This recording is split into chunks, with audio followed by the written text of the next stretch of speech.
lagi bersama dengan saya, Mr. Sorchan, di dalam channel pengembangan kepribadian atau mentoring self improvement. Kita pada saat ini akan belajar bagaimana kita mengatasi rasa takut kita, rasa takut gagal. Apabila kegagalan itu sudah menyerang hati kita. Di segmen sebelumnya, Profesor Langley dia putus asa. Dan banyak orang di tengah kehidupan ini menjadi pribadi yang putus asa. Tidak mau melakukan sesuatu dan terpuruk. Dan akhirnya mereka menciptakan banyak kegagalan lain. Orang yang memiliki rasa takut, efeknya adalah, efek negatifnya, orang itu akan mengalami kelumpuhan. Bagi beberapa orang, kelumpuhan itu bisa berakibat total. Mereka berhenti mencoba. Mereka berhenti mencoba melakukan apapun. Mereka menjadi pribadi yang terpuruk. Coba perhatikan ungkapan yang ditulis oleh Presiden Harry S. Truman. Dia berkata bahwa bahaya terburuk yang kita hadapi adalah bahaya dilumpuhkan oleh keraguan serta ketakutan. Bahaya itu ditimbulkan oleh mereka yang meninggalkan rasa percaya mereka serta mencemooh harapan.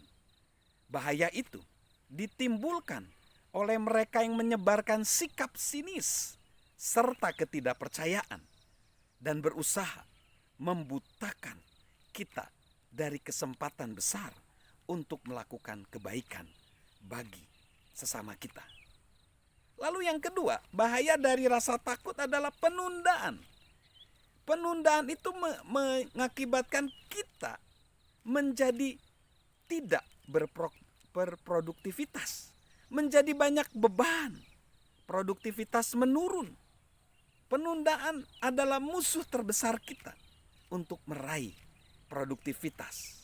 Lalu yang ketiga, tidak memiliki tujuan. Ketika kita mengalami rasa takut, kita jadi tidak mengalami tujuan. Kita tidak mempunyai tujuan.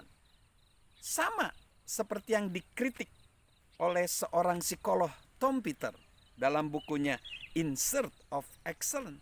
Dia bilang orang-orang itu adalah seperti orang-orang yang tidur di malam hari terus ngomong begini, yang penting aku berhasil melewati hari ini tanpa menerima kegagalan.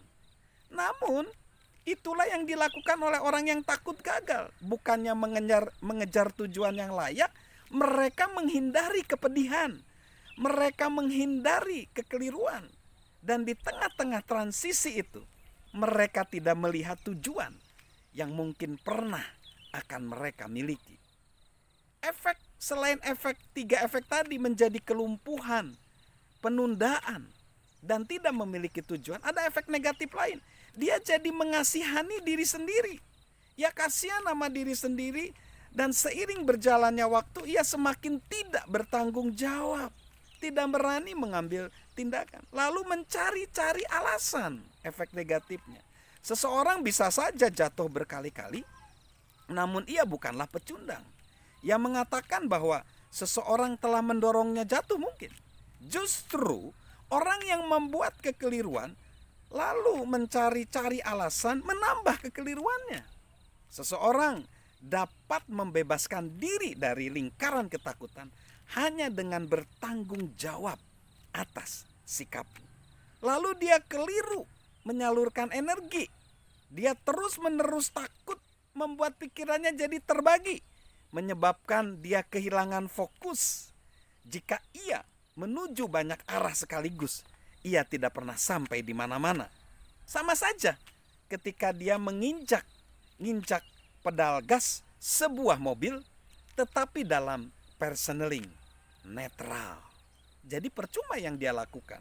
Lalu tidak berpengharapan. Dia menjadi pribadi yang putus asa. Ya, dia kehilangan pengharapan. Jadi ketakutan efeknya sangat negatif. Siklus ketakutan adalah seperti ini. Kalau orang merasa takut, dia jadi tidak mau melakukan tindakan. Ketika dia tidak mau melakukan tindakan, dia jadi tidak punya pengalaman. Ketika dia tidak punya pengalaman, dia jadi tidak punya kemampuan. Ketika dia tidak punya kemampuan, dia jadi mengalami rasa takut lagi. Jadi berputar di situ. Rasa takut, tidak mau mengambil tindakan, tidak ada pengalaman, tidak ada kemampuan, jadi rasa takut lagi. Jadi bagaimana supaya kita memutus lingkaran setan ketakutan itu? Yaitu segera kita mulai bergerak, bertindak, bergerak.